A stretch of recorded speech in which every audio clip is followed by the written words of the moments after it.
I sit here in this small, dark room, staring down at my thin, fragile hands, trying to recount a story most people would never believe could happen in the modern world.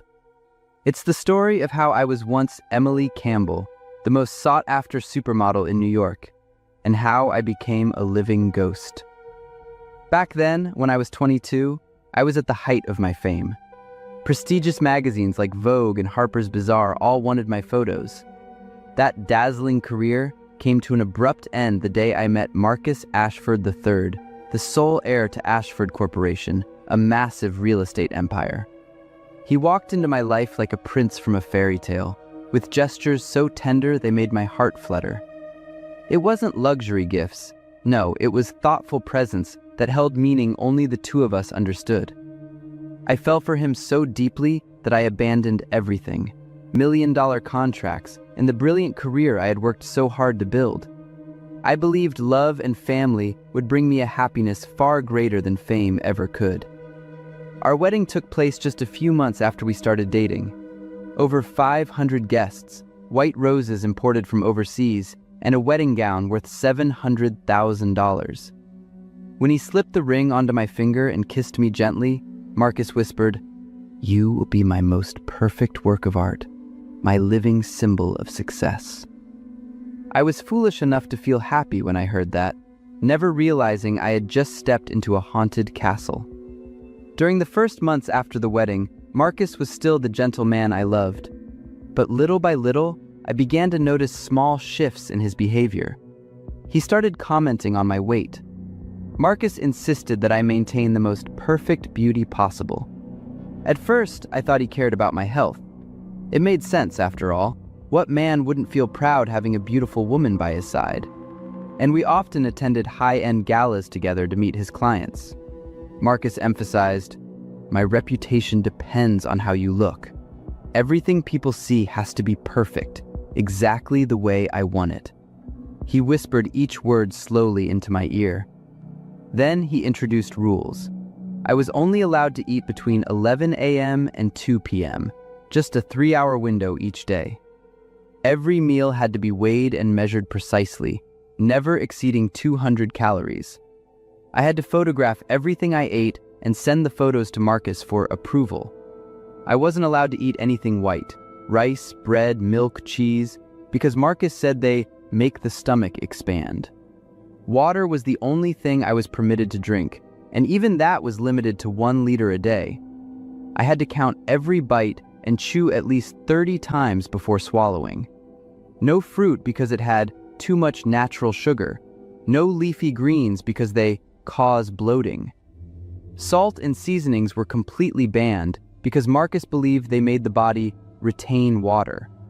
He bought a scale and placed it right next to our bed, forcing me to weigh myself every morning. My weight had to be under 95 pounds, a ridiculous number for someone nearly 6 feet tall. I began to dread stepping on that scale. My heart raced, my limbs trembled. I held my breath as the needle wavered. If I gained even a single pound, Marcus would stare at me with cold disappointment. That look made shame burn through me. I started eating less, from 3 meals a day to 2, then to 1. I drank water to feel full, chewed on ice to trick my stomach. The initial hunger pains were torture, but eventually they became familiar, almost comforting, a reminder that I was doing it right. Old friends called to check on me, but Marcus discouraged me from seeing them. He said I needed to focus on our family, on being the perfect wife. Gradually, I cut off all contact with the outside world. The luxurious Manhattan penthouse became my prison. I remember the day I looked in the mirror for the first time after 6 months of marriage. My cheeks were hollow, my cheekbones jutting like knives, my eyes sunken deep into their sockets. I looked like a skeleton wrapped in skin. But Marcus told me I had never been more beautiful. He hugged me, and I could feel my ribs pressing into his chest. I still didn't recognize the warning signs. Instead, I felt proud, happy with his praise. 9 months after our wedding, I was down to 80 pounds. My hair fell out in clumps. My skin felt as thin as paper. I was always cold, even during New York's scorching summer days. I began fainting. The first time was at a supermarket. I was standing in front of the fruit display when the world spun and I collapsed. Marcus insisted it was just my body adjusting. He refused to let me see a doctor. Instead, he hired a personal trainer to come to the penthouse every day. Those workouts were torture. My frail body couldn't handle them. Then I found out Marcus was cheating. I saw the messages on his phone from a young woman named Ashley. In those texts, he described her as vibrant and radiant, while calling me a walking corpse. It felt like a knife had been driven straight through my heart. I finally realized I had become a ghost, a grotesque, twisted version of the Emily who once shined so brightly. The final blow came when I discovered Marcus had transferred all our shared assets into his name and the company's. When I confronted him, he simply shrugged and said I had no value left. In that moment, I shattered completely.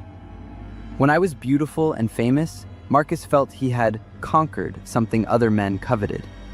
But after he starved me down to skin and bones, he destroyed the very possession he had once bragged about. That night, I sat before the vanity mirror in our bedroom, examining every detail of myself. I had let Marcus transform me into a monster. The last time I walked out of that penthouse was at 3 a.m. on a September morning. I carried only a small handbag with a few baggy clothes and some loose change I found in a drawer. I weighed 75 pounds, barely able to walk with the tiny bag slung over my shoulder. The divorce process dragged on for 2 years, handled by expensive lawyers I could barely afford. Marcus used every tactic imaginable to prolong the case, knowing I had no money left to fight. I lived in run-down apartments in Queens during that time. I couldn't look at myself in the mirror. Every reflection reminded me of the Emily I once was. Eventually, after 2 long years, I won the case and received a portion of the assets. But no amount of money could buy back the health or youth I had lost. My body was damaged beyond repair. Doctors told me I might never have children, that my bones were as brittle as glass, and my heart as weak as that of an 80-year-old woman. Now, sitting in this small apartment in Brooklyn, I have learned to live with the ghost that haunts me. My story doesn't have a Hollywood happy ending. I am still fighting every day to reclaim myself and rebuild my life. I'm telling this story not for sympathy, but to warn other young women. Never let someone turn you into the ghost of your own life. Never let love become a curse. This story was inspired by a real case. Ngu Chi Hang, a famous Hong Kong supermodel, gave up her thriving career at age 22 to marry Quoc Vinh Tuan, the wealthy heir to the Vinh An Corporation. What began as a fairy tale marriage quickly spiraled into a nightmare. Within a few years, she appeared in public gaunt and emaciated, weighing only around 20 to 22 kilograms, looking like a walking skeleton. The main cause was believed to be her husband's extreme control, especially his demand that she maintain a weight under 45 kilograms, which pushed her into severe, dangerous dieting. He reportedly cheated on her and was financially irresponsible, leaving her to struggle with illness and mounting medical bills. The severe health consequences and emotional collapse eventually led to their separation and divorce in 2009.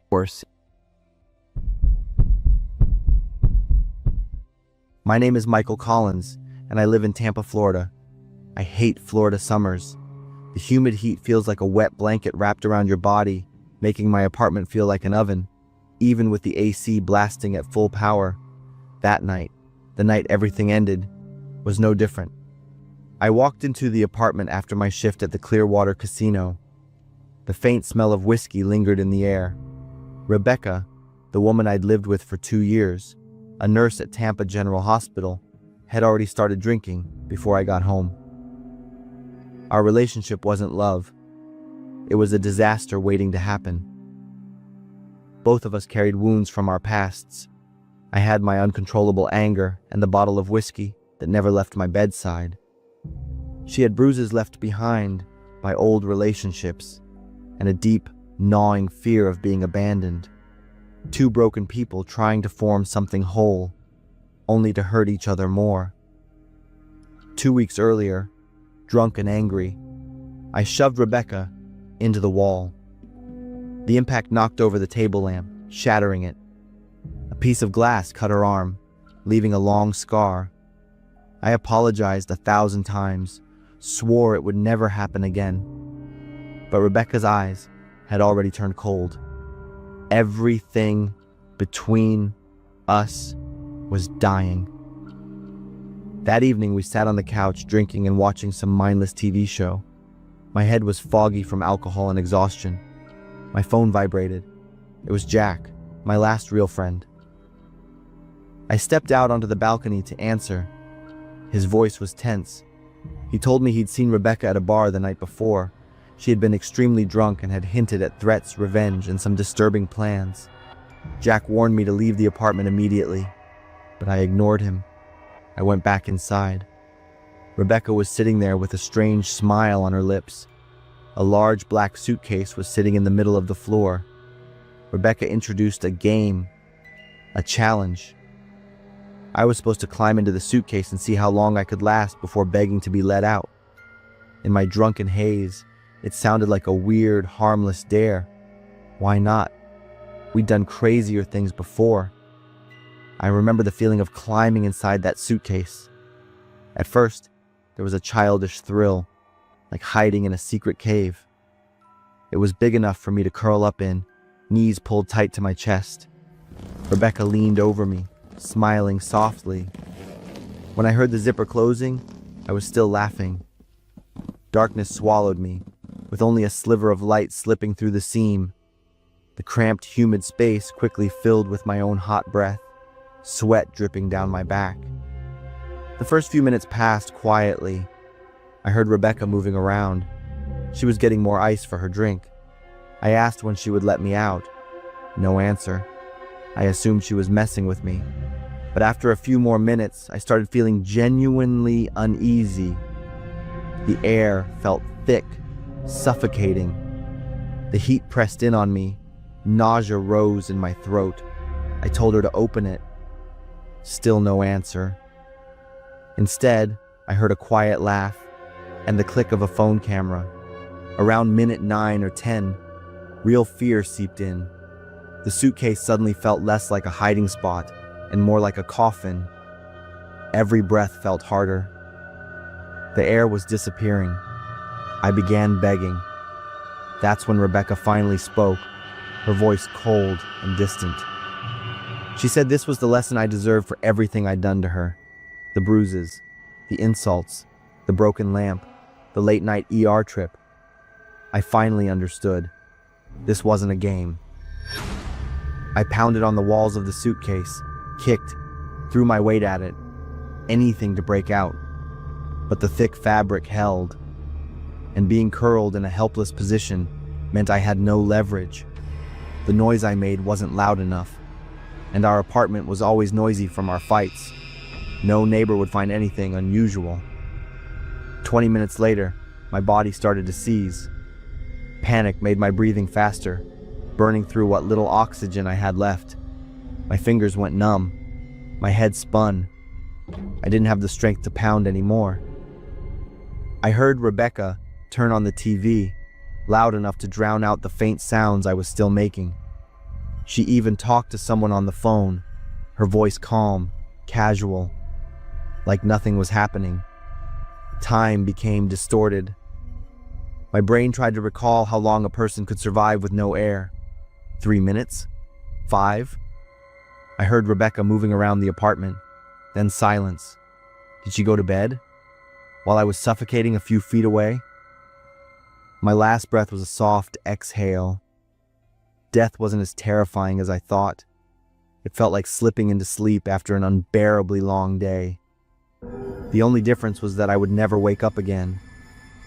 Death wasn't the end of my story. No, only the middle chapter. I watched Rebecca the next morning as she woke up.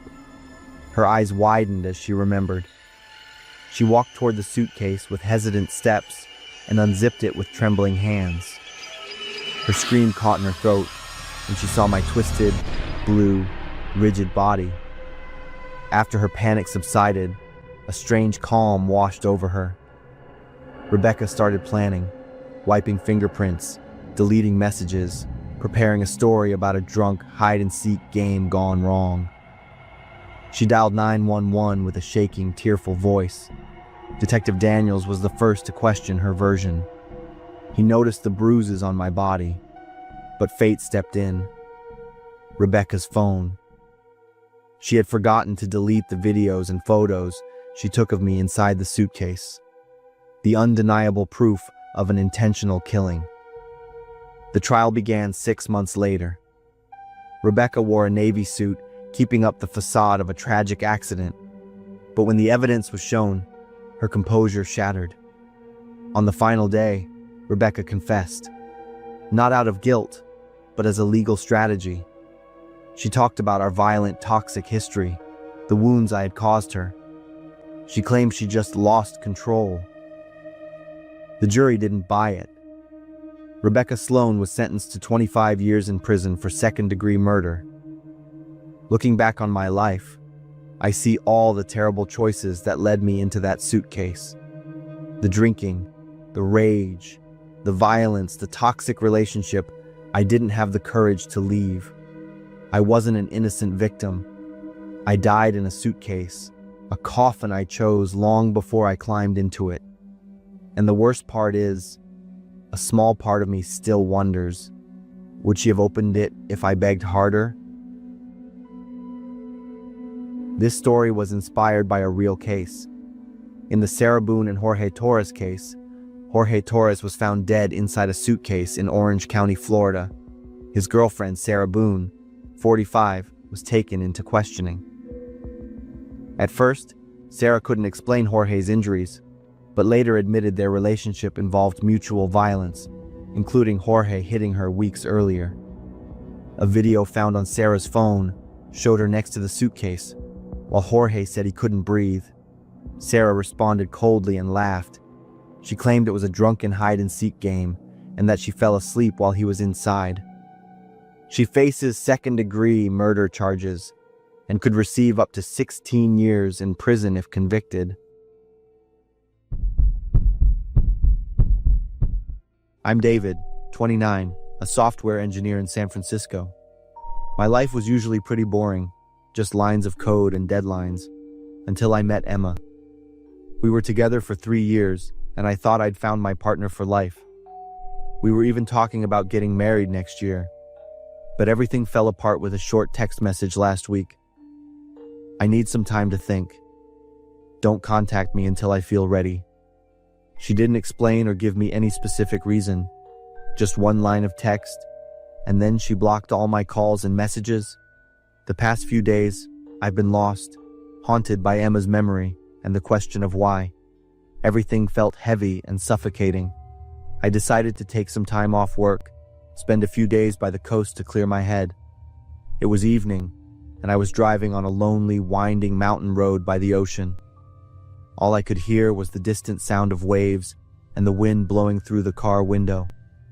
Suddenly, I saw a figure standing next to a broken-down car. As I got closer, I saw it was a young woman, her eyes red like she'd been crying. She waved her hand desperately, asking for a ride. I stopped the car. She climbed into the back seat and introduced herself as Mina. Her car had broken down, and she wanted me to take her to the gas station ahead for help. We started driving, and the first few minutes passed in silence. I glanced at Mina in the rearview mirror. She was huddled, her eyes looking out the window. Mina slowly began to tell me about her own love life. Her voice was choked up when she mentioned the man she'd loved from the moment she met him. 2 years of devotion, only to find out today that he had betrayed her in the most painful way. I saw that scumbag kissing my best friend right in the car. I felt a sense of empathy for Mina. The atmosphere in the car suddenly changed. Mina wasn't crying anymore. She sat up straight, her eyes fixed forward. She spoke with a chilling emphasis on every word as she described witnessing the betrayal firsthand. Mina paused for a few seconds, letting out a weary sigh. Then her tone shifted completely. She said she charged straight into the car, pulled out a knife, and gave that awful couple several repeated stabs. Mina let out a deeply satisfied laugh as she described the scene with bright red blood and chaotic screams. My body felt paralyzed as I listened. I slammed on the brakes and turned to look at Mina, completely stunned. Mina laughed louder, a maniacal laugh that gave me goosebumps. Then she abruptly looked at me, her eyes wide. "How's my story? Do you think I did the right thing?" My throat felt dry. I couldn't utter a word. I didn't dare look at Mina again, focusing only on the road ahead, my hands gripping the steering wheel tightly. The very next second, Mina suddenly dropped her head and started to sob uncontrollably. She mumbled that it was all just her imagination and that she hadn't actually done anything. I froze again for a few seconds, then breathed a sigh of relief, though the confusion still clung to me. I tried to advise her to verify the situation and talk honestly with her boyfriend. At least you can still meet him and ask him why you're not in a helpless situation like I am. As soon as I finished speaking, Mina suddenly lifted her head, her eyes aggressive. She pulled out a folding knife, the tip pointing directly at my side. "Turn the car around right now. I have to make sure they're dead." Mina's voice dropped to a terrifying whisper. My heart was pounding like a drum. I was drenched in cold sweat. My head was spinning with all the conflicting information from just a few short minutes. So she had actually done it, and I was sitting next to a genuine psycho. With no other choice, I was forced to turn the car around. When we got back to the original spot, Mina demanded I get out of the car to confirm her suspicion. Stepping out of the car on shaky legs, I followed her to the bushes by the roadside. The scene before me made me shudder. A man and a woman lying motionless in the thicket, their bodies covered in bloody knife wounds. The woman was lying on her side, eyes wide open, staring into space. She surely hadn't made it. But I noticed the man was still faintly breathing, his chest rising and falling slightly. Are they dead? Mina's emotionless voice sounded behind me. In my fear and my desperate desire to save the life that was still there, I lied that he was dead, hoping it would satisfy Mina and make her leave. But she wasn't easily fooled. Mina stepped closer, observed carefully, and discovered the truth. Her eyes widened with rage.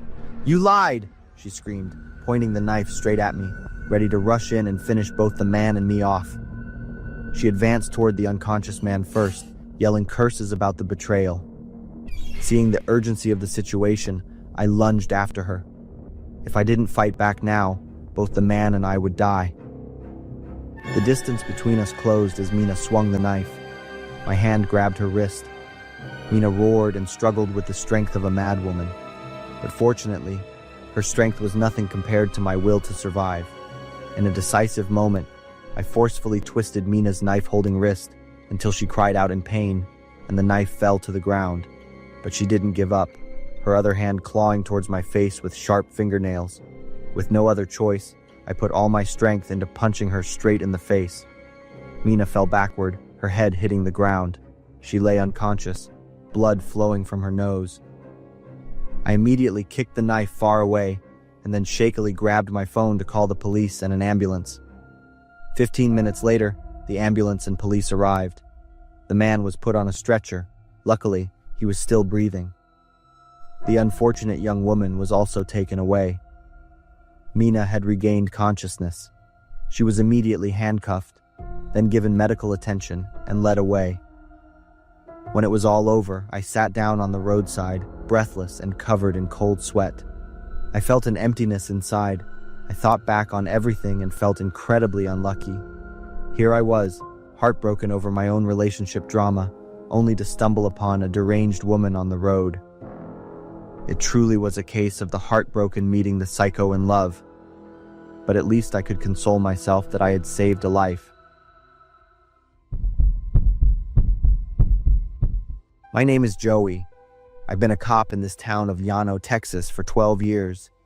I've seen some heavy things, but nothing haunts me more than the look in a 7-year-old girl's eyes. It was a weekend night, and the call came into dispatch at 9 p.m. A little girl's voice was shaking. She said, "My mommy says I'm going to stop breathing soon." My partner and I were in our patrol car nearby. We took the call immediately. While driving, I read the info from dispatch. The house belonged to Judith, 36. She was a single mom with a 7-year-old daughter named Carrie. We pulled up to a small house. A woman opened the door. Her face was flushed. She smelled strongly of booze, and her attitude was like a loaded gun. That was Judith. She didn't ask why we were there. She just started screaming. I didn't do anything wrong. She's making it up. She's just throwing a tantrum. I ignored her. I looked inside and saw a little girl hiding behind the sofa. She was clutching a small brown dog. Both of them were shivering. That was Carrie. Judith kept yelling and fighting every question we asked. Carrie just stood there, staring at us with terrified eyes. I decided I had to get that little girl away from her mother right then. I led Carrie and the dog to the patrol car while my partner dealt with Judith. As soon as she saw the dog, Bella, being taken, Judith lost it. You can't touch my dog. Bella's mine. Give her back right now. She didn't say a single word about her daughter. She only cared about the dog. My partner had to hold the mother back while I put Carrie in the car. The weather was pretty cold, so I turned the heater on for her. Inside the car, she sat in silence and stared at me for a long time. I could see bruises on her neck and small scratches on her arms. Then Carrie whispered, "Can Bella stay in the car too? She's scared of the cold." I nodded immediately. Once she was holding Bella, she relaxed a little and started talking. She told me that yesterday, her mom covered her mouth and told her she would stop breathing. She said her mom hated her.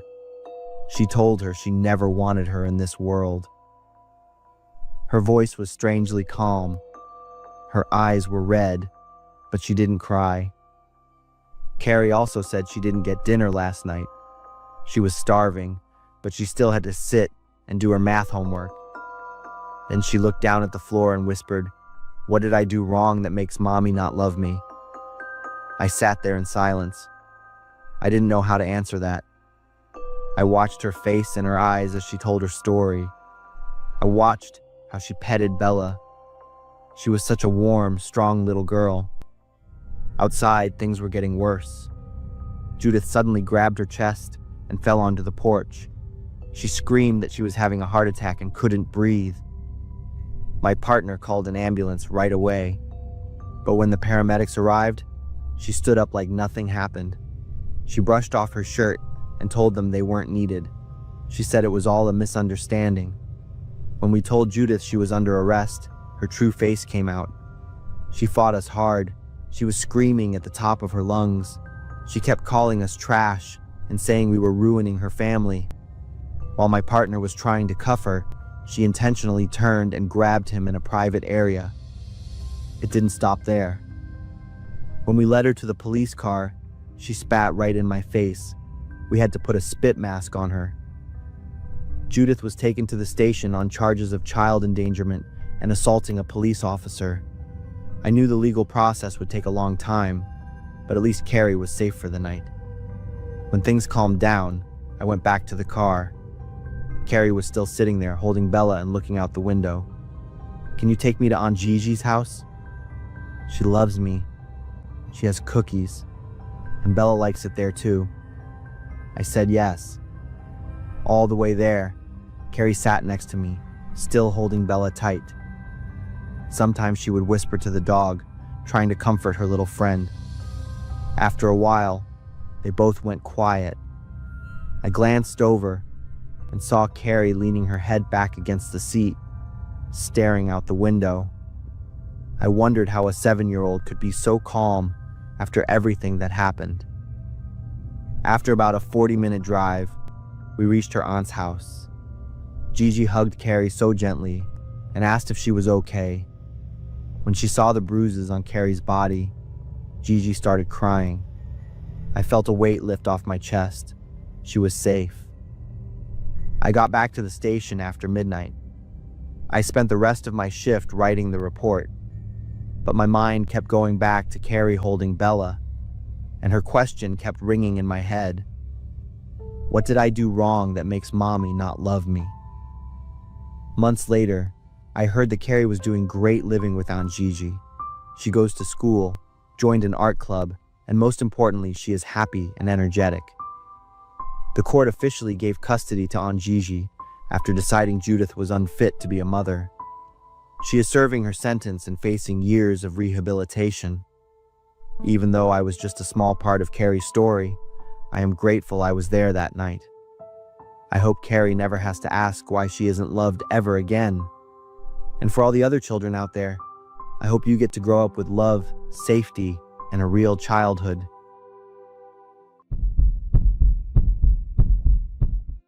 When promises of love turn into a nightmare, I'm forced to fight to regain my life and control. I'm Beth, 32 years old. This story happened when I was living in Akron, Ohio.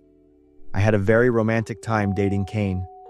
He was an engineer at a local company, had a steady income, and was polite to everyone. Kane proposed after 6 months of dating, and I immediately said yes. The first month of our marriage was truly like a paradise. Kane always took care of me, cooked and cleaned the house. He would often hug me from behind and whisper, "You're everything I need." I felt safe in his arms, believing we would grow old together in our small house in the Cleveland suburbs. Everything changed in the second month of our marriage. I woke up with a start to find Kane sitting on a chair next to the bed, holding a small pair of scissors. Scattered on the bed were strands of blonde hair. I immediately sat up. It was my hair. "Kane?" I asked, my voice trembling, my hands instinctively going to my head. One side of my hair had been cut short, close to the scalp. "Good morning, my love," Kane said, staring at me without blinking. "I've been sitting here all night watching you sleep. You sleep so beautifully, especially when I'm cutting your hair." "Why did you do that?" I almost screamed, my voice cracking as I was about to cry. Kane grinned, waving the scissors in his hand. "You look so much cuter now." "Now let's eat breakfast," Kane suddenly yelled. Before I could react, he shoved a large piece of bread into my mouth. I choked, trying to push his hand away, but Kane was stronger. He continued to force bread into my mouth. "Kane, stop." I tried to yell through the bread, but the sound was just an unintelligible groan. I couldn't breathe. My strength was fading, and my vision began to blur. Kane continued with an expression of delight. The last sound I heard was his insane laughter before everything went dark. I woke up, squinting at the bright lights. I was in a hospital. My throat was sore and dry. Kane sat on the chair next to my bed, his shoulders shaking. "Kane!" I thought he was crying until I saw his face. Kane was smiling, his eyes sparkling like a child who had just received their favorite gift. "You're awake?" he said, feigning concern. "If you're unconscious for too long, I can't play with you anymore, my love." He leaned close to my ear. "Next time you feel like you're about to pass out, let me know in advance. I'll let you rest for a bit." I shivered at my husband's attitude. "Why? Why did you do that?" Kane was silent for a moment, his eyes staring at me. Then he grinned again. "I've been waiting for this moment for a long time." I stared at Kane in disbelief. Was this really the man who had promised to protect me for the rest of my life? Why had he become like this? Just then, a doctor walked in and said the situation wasn't too serious, but still recommended I stay in the hospital for another night for observation. Kane immediately stood up and squeezed my shoulder tightly. "That's not necessary, doctor. My wife is fine. We're going home." Before I could say anything, Kane pulled me out of the hospital. The next few days were hell on earth. Kane no longer hid his true nature. Every morning I woke up, I didn't know what he would do. One time, he put a lot of salt in a glass and made me drink it all. Another time, he tied me to a chair and dripped cold water on my head for an hour. I tried to escape multiple times, but Kane always found me and dragged me back. He locked all the doors, hid the keys and my phone, and was always by my side to monitor me. One night, I couldn't take it anymore. I cried and threatened to call the police. Kane jumped up, his eyes bloodshot, and he yelled, "Shut up. Do you know how happy I am? Don't ruin my mood." In the next second, he calmed down, gently hugged me, and leaned close to my ear. His breath sent a shiver down my spine. "Thank you for agreeing to marry me. Now I can play with you however I want. I've thought of so many fun ways to spend every day with you." "Why?" I whispered, tears streaming down my cheeks. Kane licked a tear from the corner of my eye, his smile turning insane. "You always smiled. I hated seeing that. From now on, I'll make you cry every day. Your tears are the most delicious thing to me." His insane laughter echoed through the room. I knew if I didn't act immediately, I would die in this house. I grabbed everything within reach, a table lamp, a wedding photo frame, a glass of water, and threw them hard at Kane's face. He staggered back, covering his face with his hands. That was my only chance. I ran to the window, opened it, and jumped out. It was my only option, because I was sure Kane had locked all the doors. Knowing the great risk, I jumped without a second thought. I landed on the first floor awning and then jumped again to the ground. The fall made me roll a few times, feeling pain all over my body. I heard Kane yelling for me to come back. There wasn't much time. I got up, limped to a neighbor's house, and asked for help. The neighbors called the police. I sobbed, telling the police everything, my body a clear and convincing piece of evidence. They immediately issued a temporary protective order and helped me with the divorce proceedings. The next month, I was treated in the hospital for a broken arm and shoulder and severe psychological trauma. At the trial, I wasn't present. I couldn't face Kane. Instead, I followed the trial online. It's a shame. I still have so many things I wanted to do with you. That was the only thing Kane said during the entire trial. I burst into tears, feeling utterly disgusted. What shocked me even more was that after the divorce, I found out Kane had been married before. His first wife had taken her own life. The police concluded it was depression, but the truth behind her death was probably also due to Kane's insanity and cruelty. Kane wasn't looking for a life partner. He was looking for a toy to satisfy his brutality. After 2 years of psychological therapy, I can finally sleep soundly without waking up with a start. I've moved to Columbus and started a new life. I understand that freedom and peace are the most precious things, but not in the arms of or dependent on someone else. They are within myself. I've been in this cell for 3 years now, and every morning when I wake up, I still feel the dull ache in my left eye. They say I'm lucky to be alive, but sometimes I wonder if death would truly have been worse than living with this memory. It all started in the spring of 2021. I'm Mike, a police officer with the Columbus Police Department, Ohio. My girlfriend was Kate, the daughter of State Senator Robert Williams. We met at a charity fundraising event. Initially, everything was perfect. Kate was smart, funny, and had big dreams of becoming a journalist. As our relationship deepened, Kate began to show the first signs of being controlling. We didn't live together, and the calls happened at any time of day Kate wanted. Our dates turned into interrogations. Kate wanted to know every detail of my workday, about female colleagues, reasons why I stayed late. When I was tired and didn't want to talk, she would sit in terrifying silence, staring. I felt like I was living under a microscope. I felt incredibly suffocated and started to become unhappy with the relationship.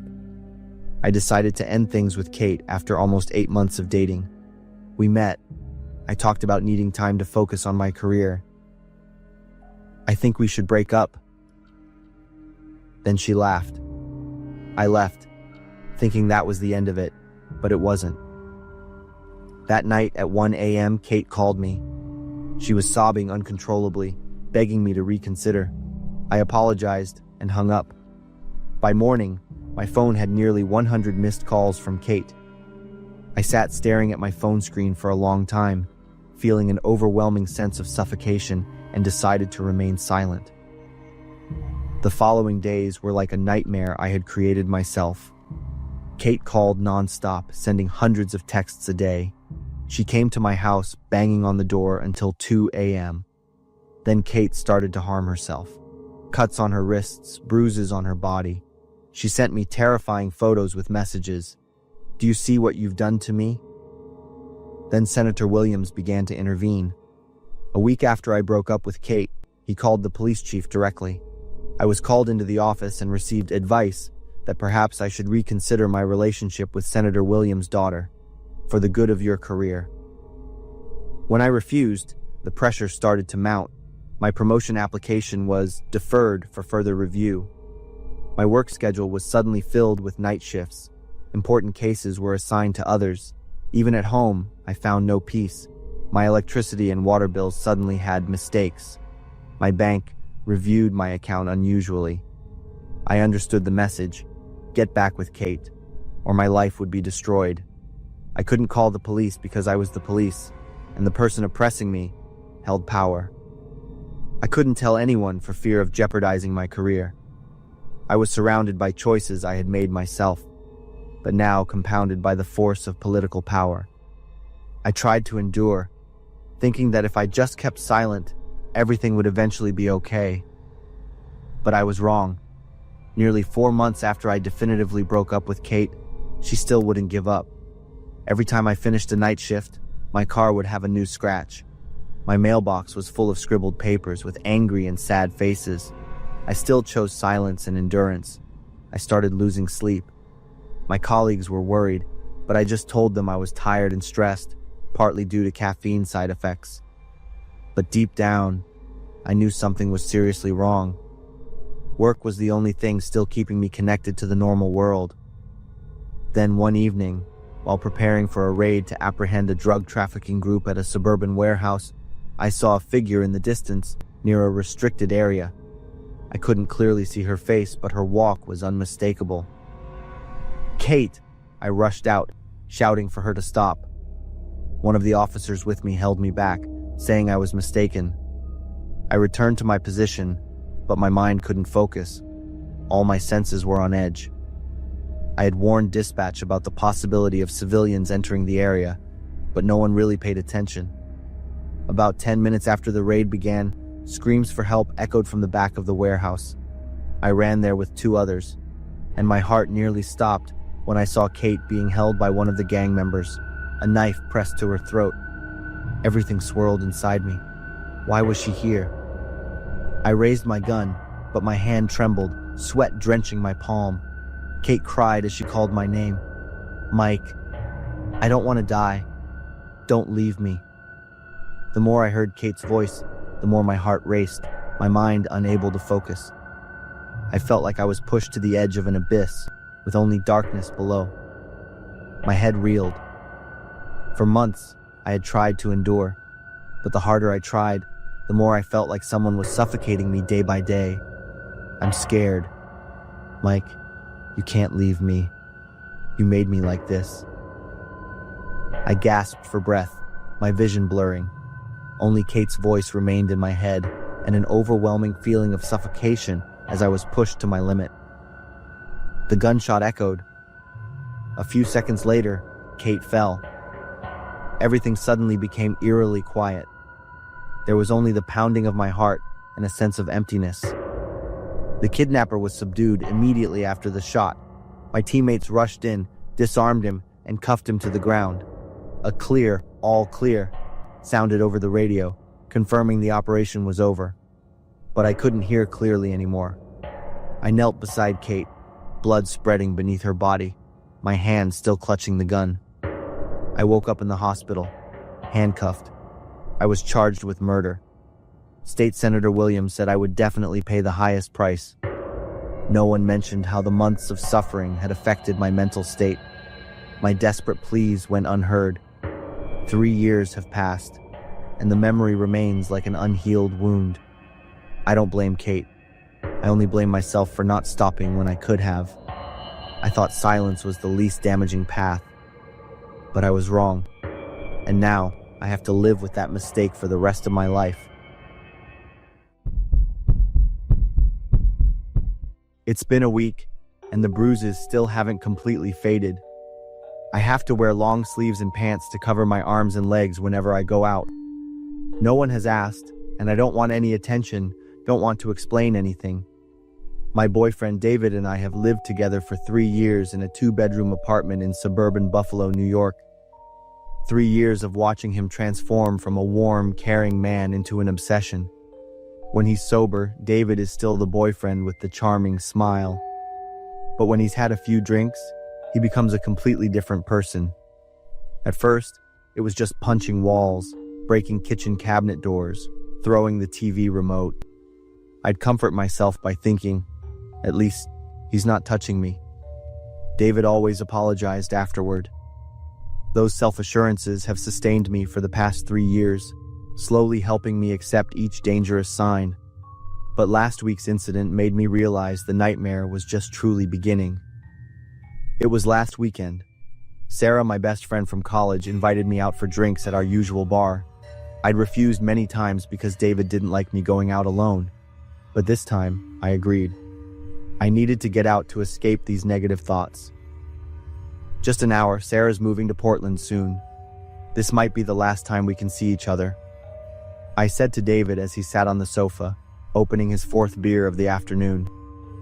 David looked at me, his blue eyes starting to glaze over from the alcohol. Fine, but be back before 10 o'clock. I was thrilled and eager. The bar was pretty crowded. We found a spot near the bar, laughing and talking about memories, about her new job in Portland. It had been so long since I felt this relaxed and free. Would 2 beautiful ladies care for a drink? A man's voice made us turn around. He was about 30, wearing a collared shirt, his hair neatly gelled. In his hands, he held 2 beautiful cocktails. Thank you, we don't. I started to decline. Don't be like that, Anna. It's free. Sarah cut me off. She had already taken the cocktail before I could stop her. The man handed the second glass to me with a friendly smile. I'm Marcus.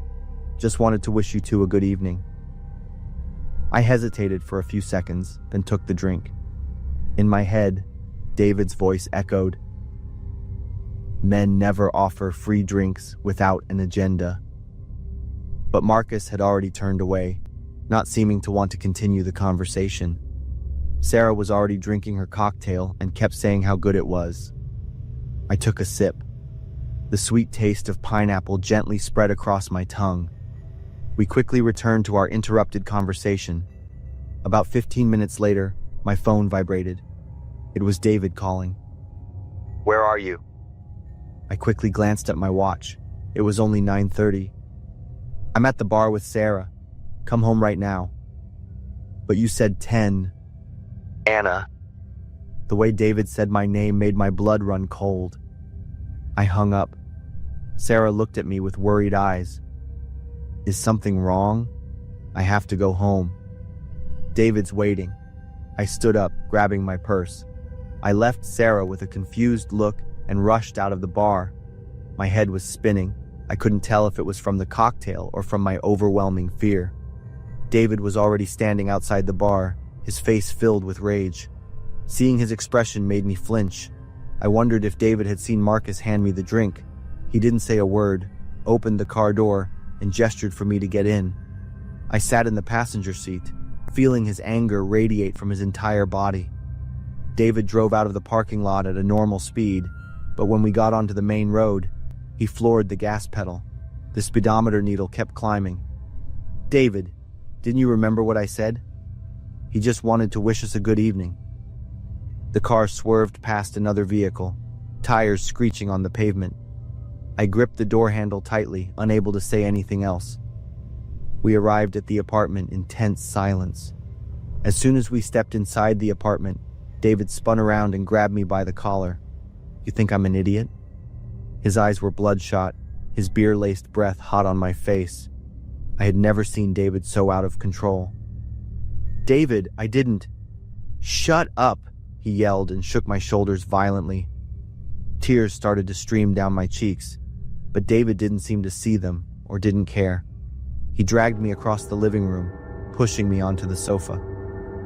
3 years I've taken care of you, given you free housing. And this is how you repay me? He yelled, punching the wall hard. The sound made me flinch. My whole body trembled. I'm sorry. I'm so sorry. Inside me, a small voice whispered that this wasn't my fault, but that voice was too weak compared to David's yelling. What happened next was too fast. At one point, I felt myself being pulled up. At another, I heard David's voice near my ear, hot and full of rage. Continuous pain in my chest, stomach, even my face. When it was all over, I sat alone on the living room floor, my back against the sofa. David had gone into the kitchen. I heard him open a beer can. I looked down at my wrists. Dark purple bruises were forming. And that's when a brutal truth hit me. I couldn't leave here. My bank account never had more than $100. My parents were far away. They couldn't help. I had few friends, and I had cut ties with most of them because of David. I was trapped, completely trapped in this life with him in this apartment. David knew it. He always reminded me of my dependence. He completely controlled me. That night, when David was drunk and passed out, I lay next to him in bed, feeling every ache from my injuries. I stared at the ceiling until dawn broke, wondering if there was any way to escape this hell.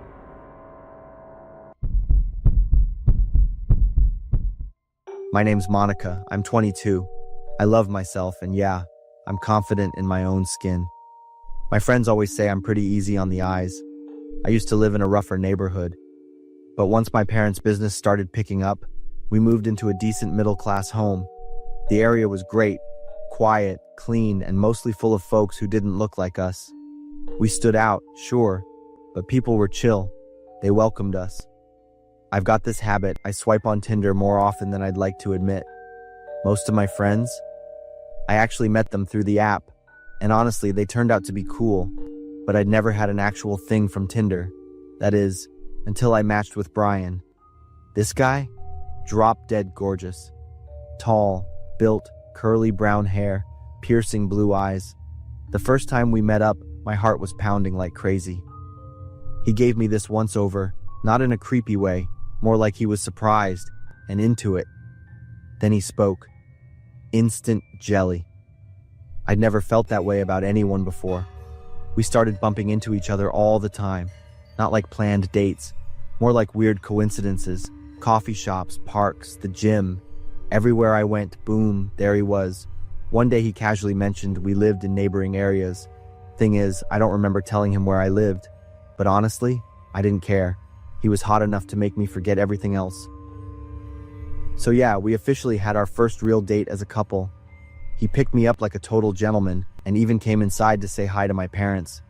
They were totally charmed. Couldn't stop smiling at him. Midway through the date, Brian said he forgot something at his place and asked if I wanted to swing by with him. But the moment we stepped inside, everything just blew up. I was barely through the door when I heard a woman screaming from inside the house, "Intruder! Intruder!" I freaked out and grabbed onto Brian's arm like my life depended on it. Then this woman stormed in from the hallway, furious, wild-eyed. She looked just like Brian, so yeah, I figured it had to be his mom. Just shoved me away from him, pushed me out the door, slammed it in my face. I stood there, totally thrown.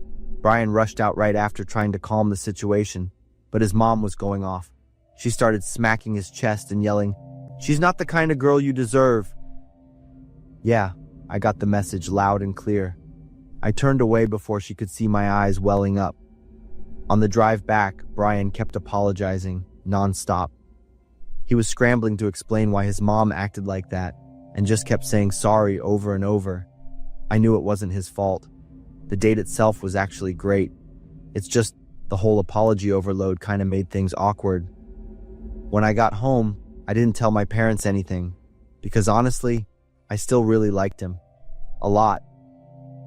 After that, Brian and I kept texting, kept meeting up, and the more time we spent together, the closer we got. One day, Brian and I made plans to meet up during my lunch break. Everything was fine, until his face suddenly changed after checking a text. "What's wrong?" "It's my mom. She said she just drove by and saw us. She's really pissed. At that point, I wasn't even worried about her. Honestly, I was just annoyed. He's a grown-ass man.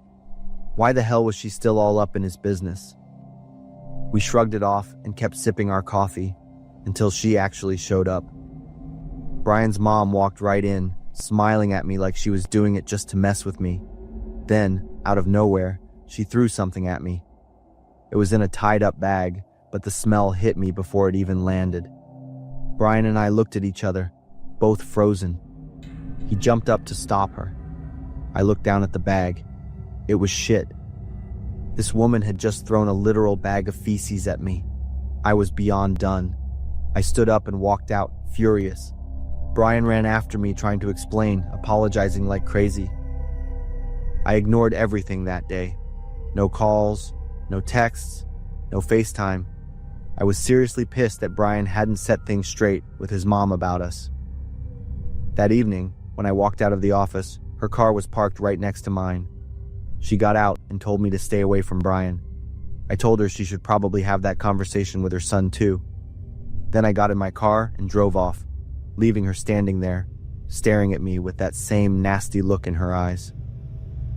When I got home, my phone started buzzing with texts.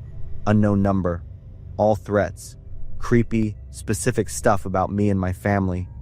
I didn't respond. I just called Brian, told him everything, and I said we shouldn't see each other anymore. His mom had crossed the line. Brian said he'd talk to her and that he'd wait for me, no matter how long it took. The next morning, I woke up to my mom screaming.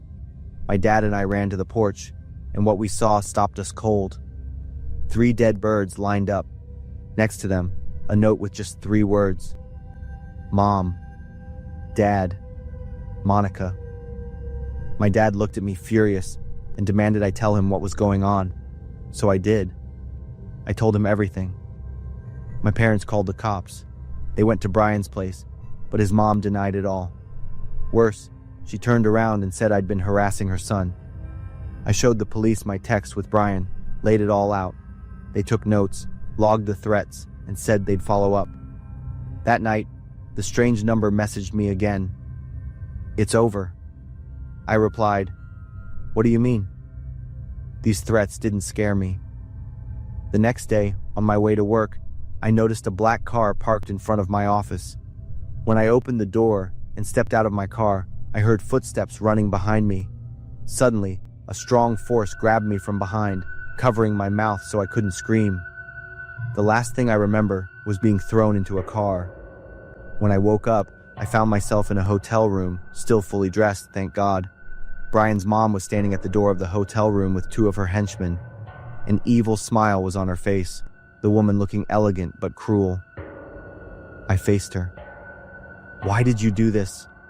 She screamed, almost insane. You're not worthy. You ugly duckling. You don't deserve my son and my family. Anger exploded inside me. I straightened up, firm, determined to maintain my confidence and pride. I don't need your approval. I know my worth, and I won't let anyone hurt me. When she lunged at me, I shoved her away and ran toward the door, but her 2 strong henchmen immediately blocked me.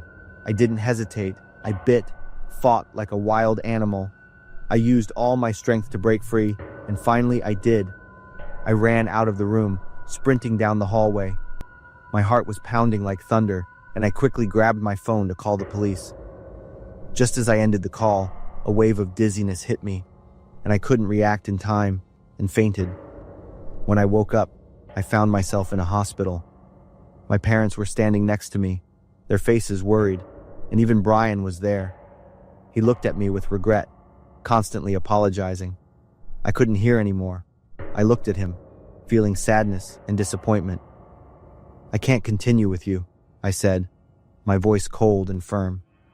Thank you for what you've done, but I can't be in a relationship like this.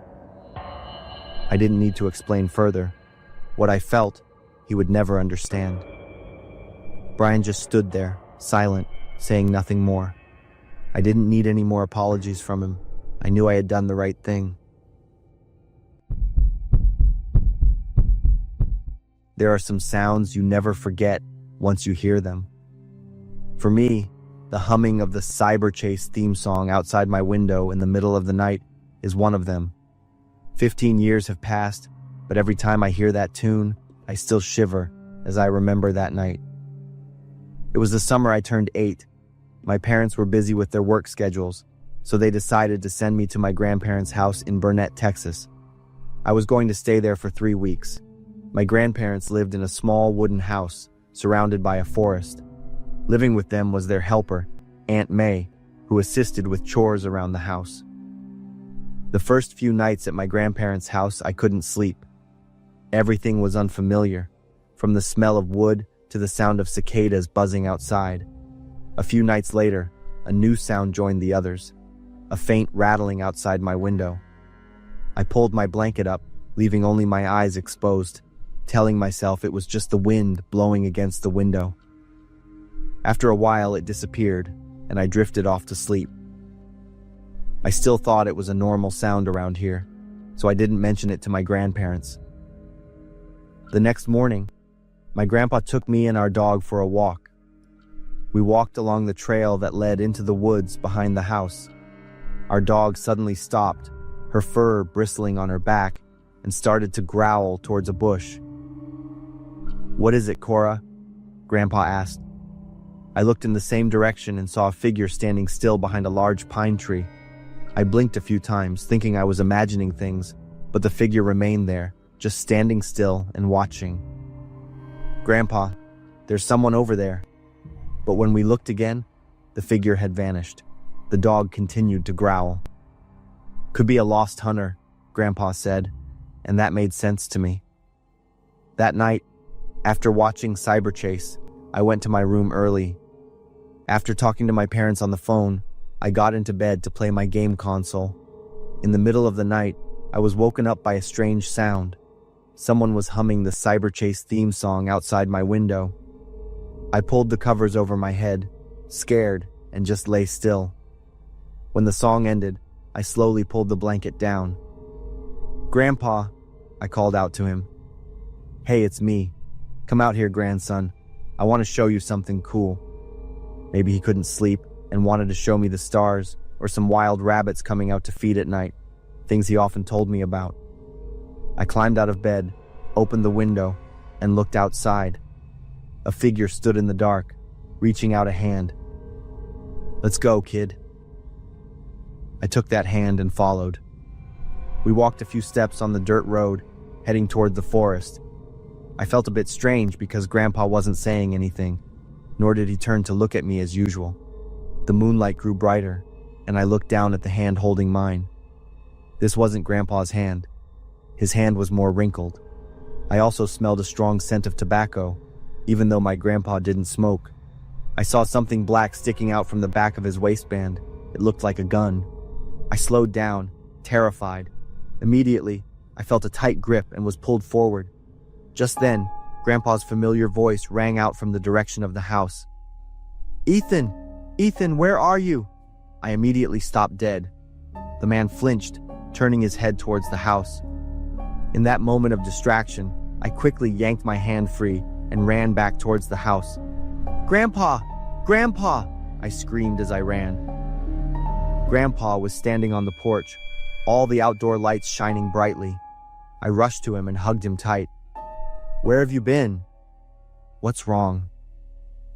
There was a man. I thought it was you, but it wasn't," I said. Grandpa held me close, then looked out towards the woods. Everything was just darkness now. Grandma and Aunt May also woke up because of the noise. Grandpa called the police immediately. They arrived and started searching the surrounding area. It didn't take long for them to find a man hiding in a drainage ditch over 300 feet from our house. The police also found a gun tucked into his pants. The man's name was Rick. He was Aunt May's ex-boyfriend. They had broken up a few weeks before I came to stay with my grandparents. Rick had followed Aunt May here and planned to kidnap me to force her to get back together with him. I didn't mean to hurt the boy. I just wanted May to understand that she needed me, Rick told the police. But the guns he had prepared told a different story. My parents drove all night to come pick me up. Although Aunt May had done nothing wrong, my grandparents felt they had to let her go. From then on, my parents rearranged their work schedules to spend more time with me. I still visit my grandparents every summer and during long breaks. I'm grateful that Grandpa woke up to use the bathroom that night and found me not in my room. If it hadn't been for his call, I can't imagine what would have happened in the woods that night with a man carrying a gun, determined to get what he wanted.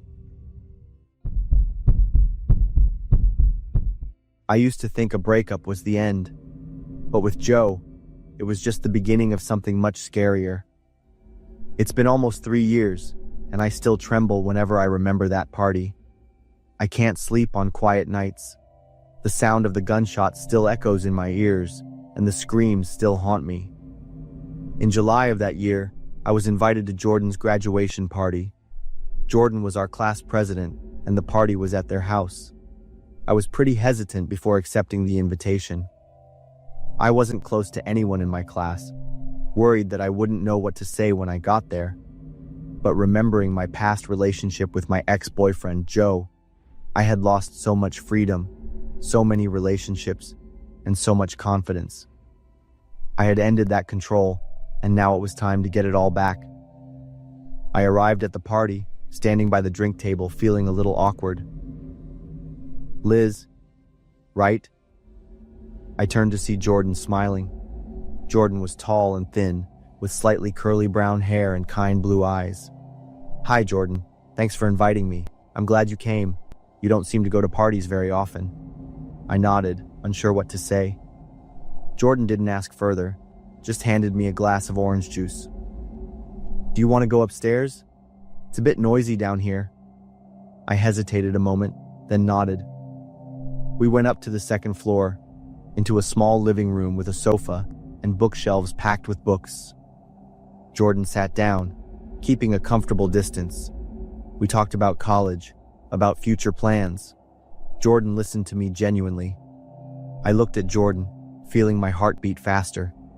There was something about them that made me feel safe. It was a feeling I had forgotten long ago. Liz, where are you? A shout from downstairs startled me. It was Joe's voice.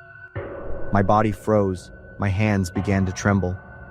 Jordan looked at me with a bewildered expression. That's Joe, my ex-boyfriend I broke up with a few weeks ago. He's dangerous. Jordan placed a hand on my shoulder and squeezed gently. They told me to stay put, and then quickly went downstairs to handle the situation.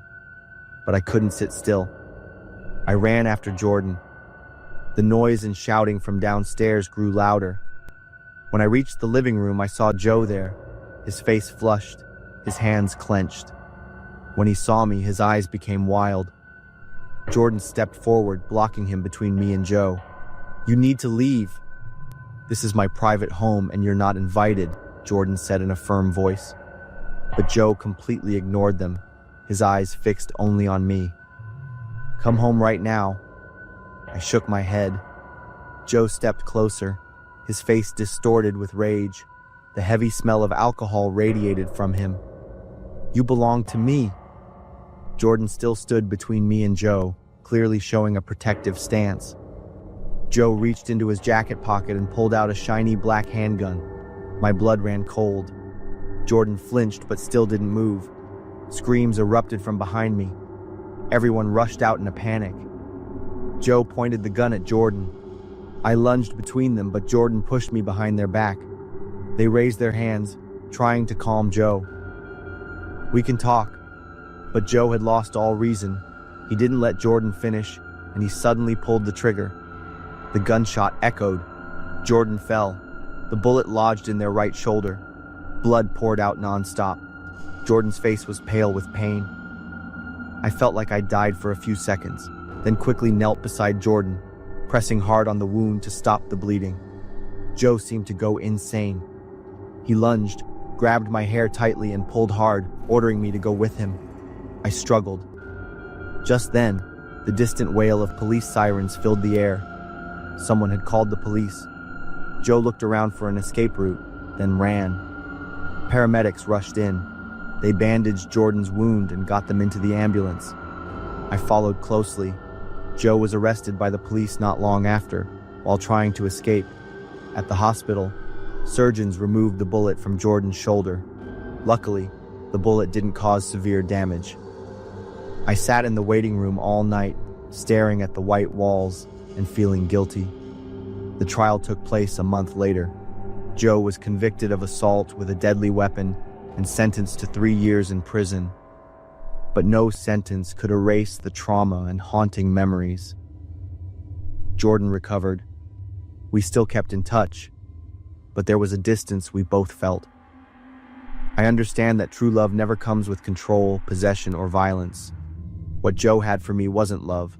It was an obsession with control. It took me too long to realize that. I'm still learning to live with those memories, but I know that silence only makes people like Joe more dangerous. So I decided to tell this story, hoping it will help someone else recognize the warning signs before it's too late.